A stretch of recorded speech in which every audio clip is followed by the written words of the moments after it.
પધારેલા રાજકીય સામાજિક આગેવાનો સાથે સાથે સંઘર્ષ સમિતિના તમામ કાર્યકર્તાઓનો હું ચૈતરભાઈ વસાવાના પરિવાર થકી આપ સર્વેનો ખૂબ ખૂબ આભાર માનું છું।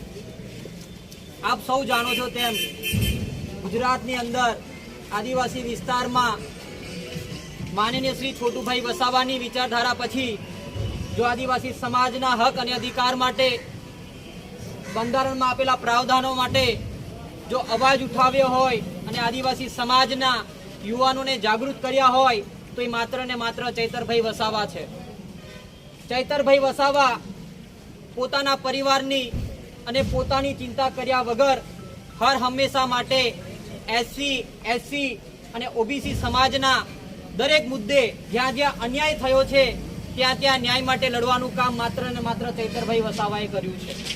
ક્યાંક કોઈક લોકોએ રાજકીય કિન્નાખોરી રાખીને આપણા ભાઈ, આપણા મિત્રને રાજકીય ષડયંત્ર રૂપે ઉપજાવી કાઢેલા કેસની અંદર એમને 7 વર્ષની જે સજા થઈ છે તેનાથી આજે આખો આદિવાસી સમાજ, આખું ગુજરાત ચિંતામાં અને આઘાતમાં છે। સાથે સાથે એ પણ કહેવા માંગુ છું કે આપણે સૌ એક દ્રશ્ય જોયું હતું કે શકુંતલાબેન છે જે ચૈતરભાઈ વસાવાના ઘરે કામકાજ કરે છે તે 18 દિવસનું બાળક જ્યારે જેલમાં લઈને જાય છે ત્યારે આપણા આંખમાંથી આંસુ પણ આવે છે ને સાથે સાથે ગુસ્સો પણ આવે છે। પણ આપણે સૌ જાણીએ છીએ તેમ આદિવાસી સમાજ શાંતિ, શિસ્ત અને બંધારણમાં માનવાવાળો સમાજ છે, સાથે સાથે પ્રકૃતિ પ્રેમી સમાજ છે। તો આપણે ઉચ્ચ સ્તરીય મતલબ હાઈકોર્ટ અને સુપ્રીમ કોર્ટ પાસે એવી આશા રાખીએ કે આપણા ચૈતરભાઈ સાથે ન્યાય થાય અને ચૈતરભાઈ વસાવા ટૂંક સમયની અંદર આપણી વચ્ચે આવે અને સમાજના દરેક મુદ્દે આપણે સાથે મળીને લડીશું। બસ આપ સર્વે મને શાંતિથી સાંભળ્યો એ બદલ આપ સર્વેનો ખૂબ ખૂબ આભાર। હવે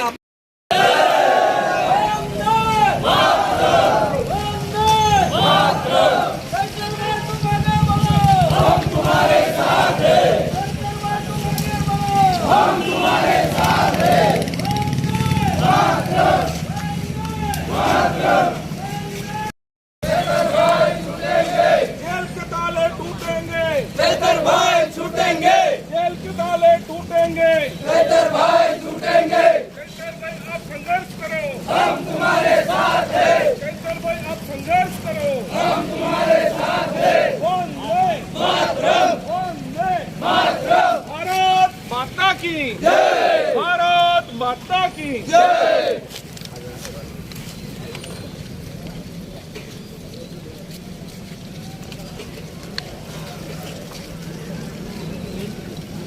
ના